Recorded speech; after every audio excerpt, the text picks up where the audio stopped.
How about this? I know you want your R&R before you go upstairs and kick R&R, baby. Yeah. So let's do a couple of these, okay. And then we're gonna send you on your way. We got. I pick one out. You pick one out. Any one I want. And then remember, number 1 through 75. You got to pick a number. I can't remember how this works. So I read it and then pick a number. Yep. Do I read it to you? Yeah, you can read it to me. What's the craziest thing that's happened at one of your concerts? Crazy. All right, 1 through 75. Give me a number. 56. All right. Like you're talking to your grandma.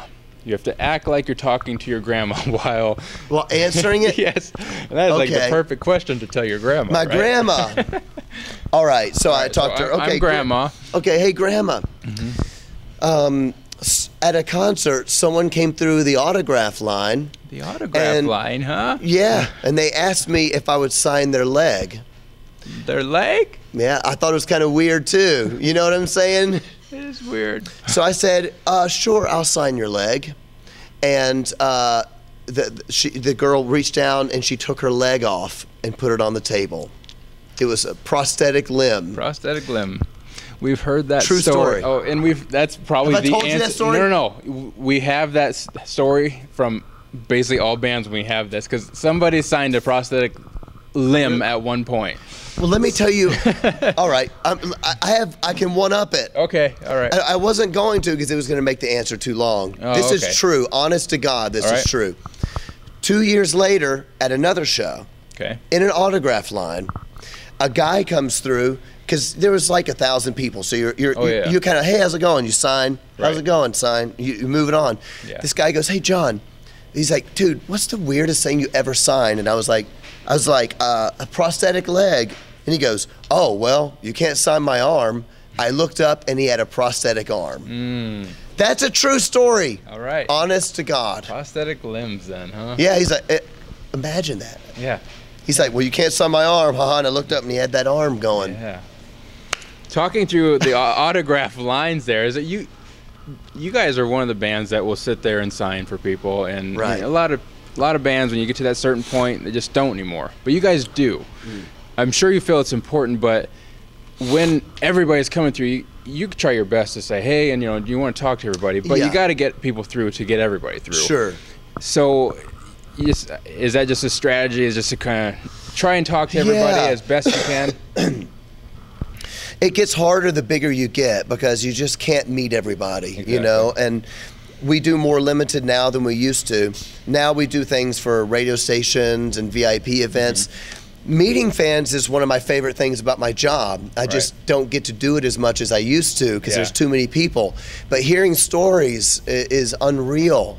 It's amazing what music does for people, and you know, I know what music did for me growing up. But I forget that my music does that for someone else.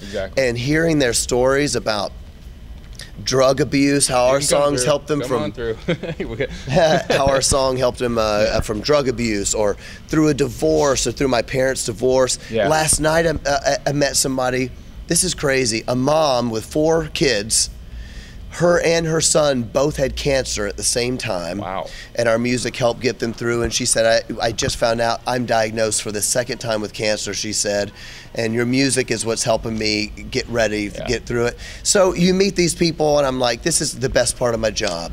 I love hearing these stories, man. You've got to wonder too if being your mindset through that would really help inch towards a cure, if anything else, or at least have your positive outlook on it.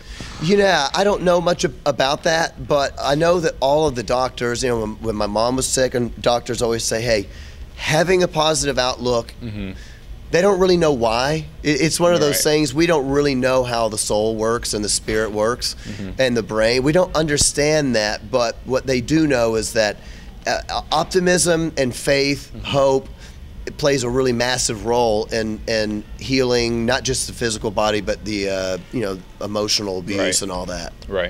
I don't know anything about it, but I know that I read it. Yeah. It's like laughter's the best medicine, music's the best medicine too. So. Come on. Yeah, that's right. Skillet's the best medicine. Yes, it is. There's a crocheted pillow for you, and a T-shirt you might see on tour next year. Yep. All right, one more, and then you're out of here. I get to pick. You get a pick. Boom. Are you recognized in public, and do you want to be? This was actually a follow-up question that I was going to have on the last one, so we'll take it from there. Okay. Oh, I got to pick a number or no? Do you want to? No, just ask me. Let's just ask.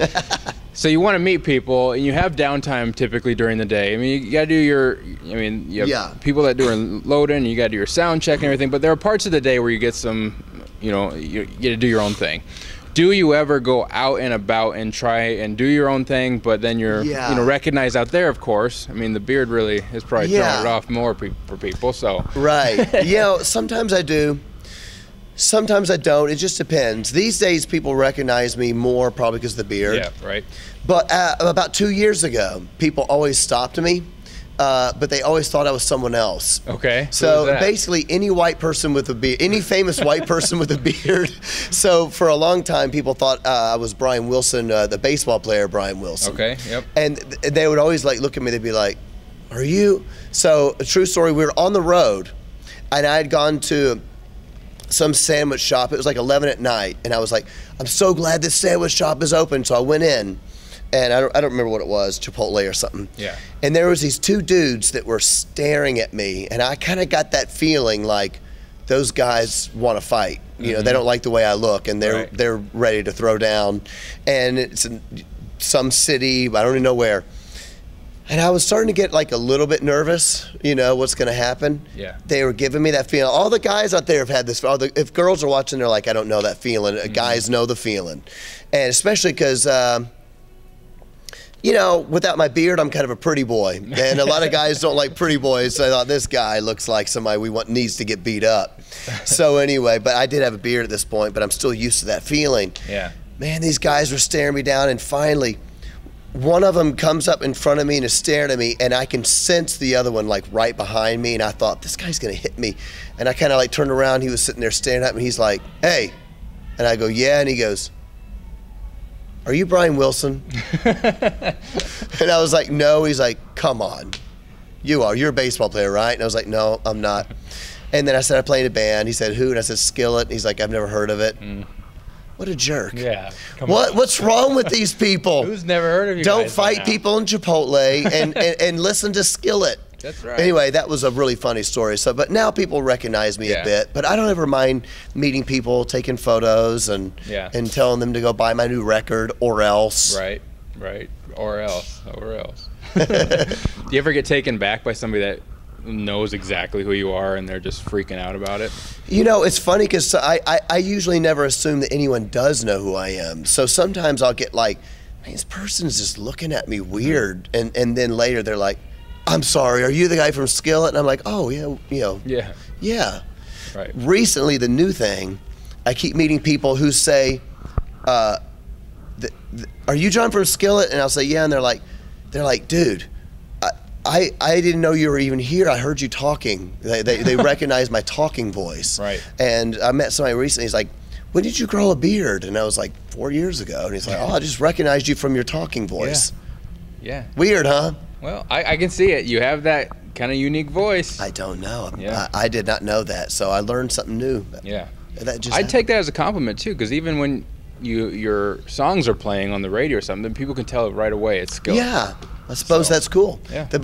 That's that guy's voice that I hate. Right. He's got that feeling. I hate his voice. He's on again. Yeah. we could talk about haters again, and that's a whole nother story. Gosh. So I think we want to get you up and All right, I'm gonna go get my R&R on. Then I got to do some work. I got to do a little bit of workout, and I'm ready to crush this audience. There you go. Get jacked before you go on, right? Yeah, I got to get breathing. That's right. All right. Once again, number 6, John Skillet, victorious. Yeah. Or else. Or else. Get victorious it or else. All right. Again, check him out on tour. John from Skillet. Hey everyone, thank you for watching our video. Subscribe to us on YouTube to see all of our interviews and backstage footage. Also find us on our other socials by searching @BSE Rocks or by clicking the links below in the video. By becoming a fan of Backstage Entertainment, you can enter in contests to win autographed prizes. From Backstage Entertainment, I'm Jeremy Lafrentz.